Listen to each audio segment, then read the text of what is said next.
invalid, okay? As long So, as long This must have been a terrible anxiety in the moment of David's life. Why is it terrible anxiety? He's the king and his son is want to kill him. So this is so so impossible to happen, but it's happening. Wait, hold on. If David's the king, Mhm. why can't he just like arrest his son or something? That's what the uh, conflict is. How can you do that to your son, even though your son is bad, right? So he can't do it because he's the dad. Maybe David is Okay? cursed. So Everyone wants to David, kill him. it says it, David was a terrible father. Is it true? Where? Where's Here. How? David was a terrible father. Why? You got to have a terrible father if you end up with Absalom. If you have a son that's going back to you, well, you don't take good care of your son. Maybe it says here, and who was far too lenient. David is far too lenient. What do you mean by that? It was like giving him. He's spoiling him. He's like giving him all.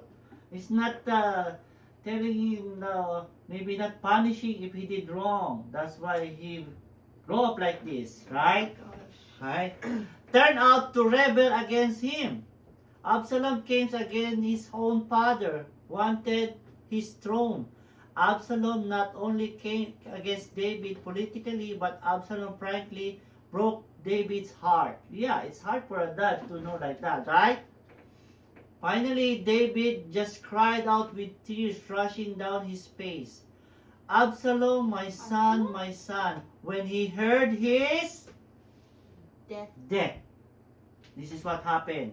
What? So they ran away, Absalom running after them, and David said to his general, don't kill my son, even though you want to kill me, don't kill my son. But this is what happened.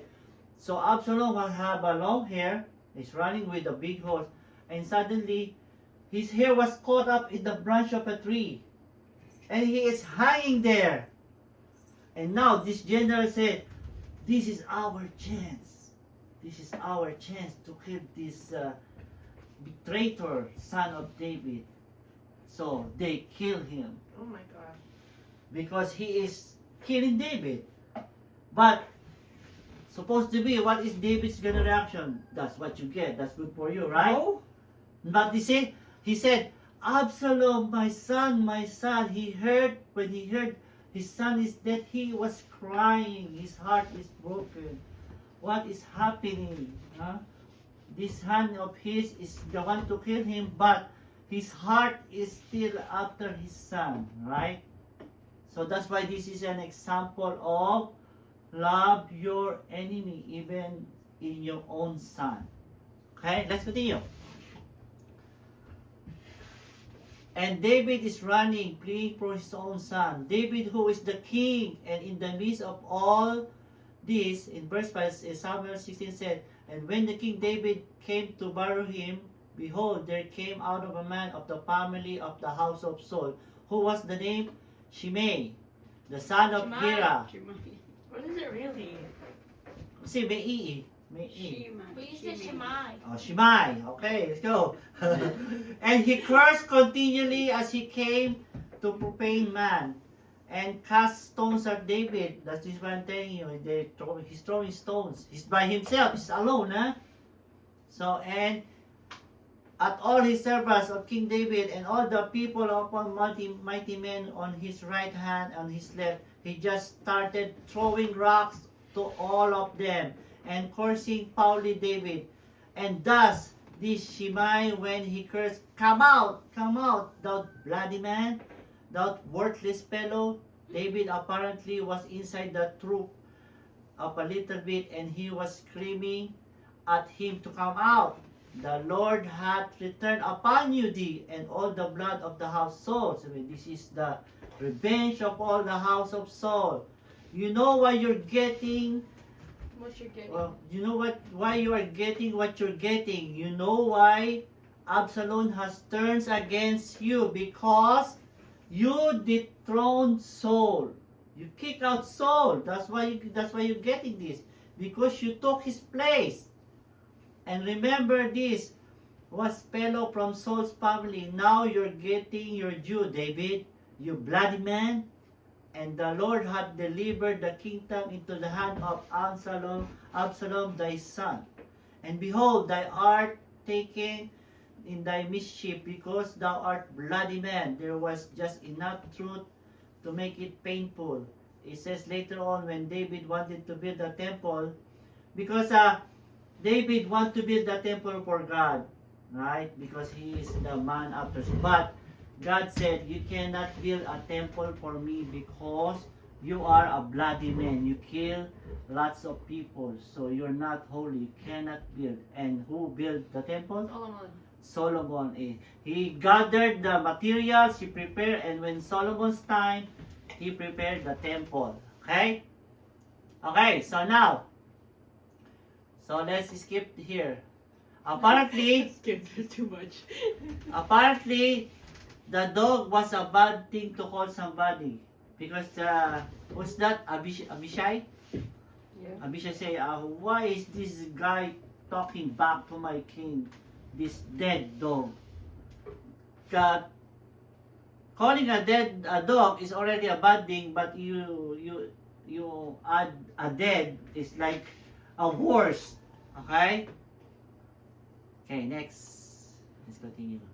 Where's my cursor? Okay.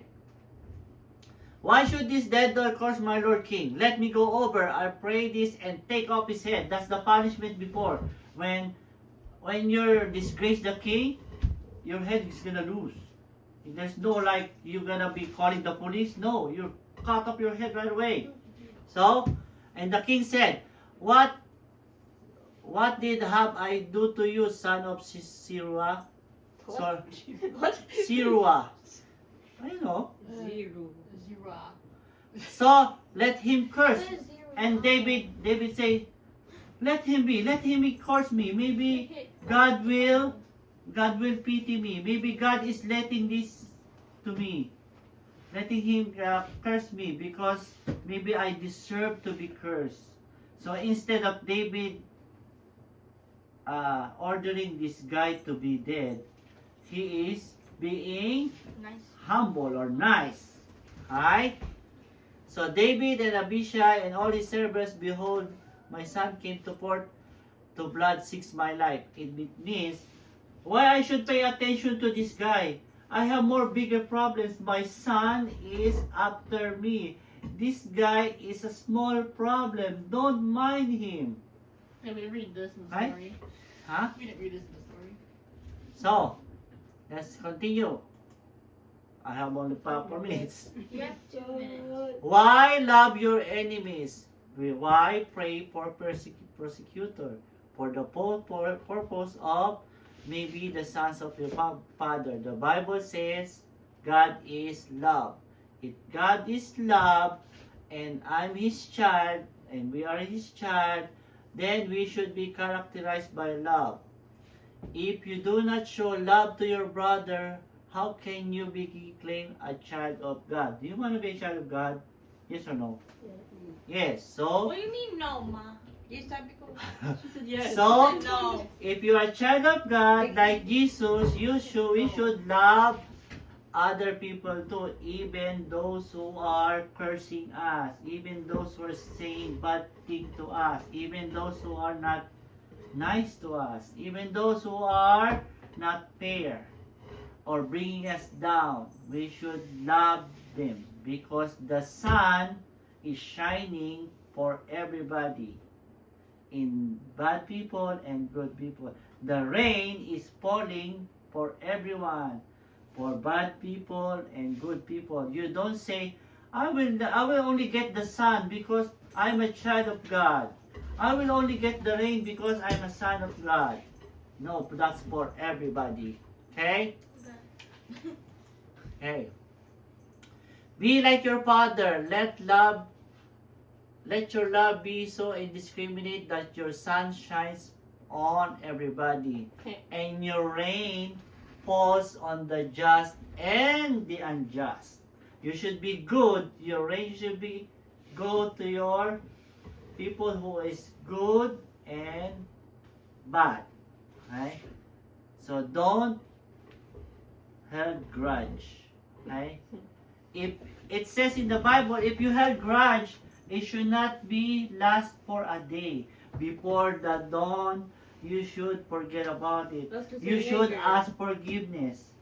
Because if it's gonna be harder the next day. Right? Any question with this? Did you understand? Yes. Yes. Is there any So other- that's our final lesson for the Matthew chapter 5. Alright. Okay. Next week we're gonna go for Matthew chapter 6. Right? Let's pray. Let's pray. Let's pray. Turn up.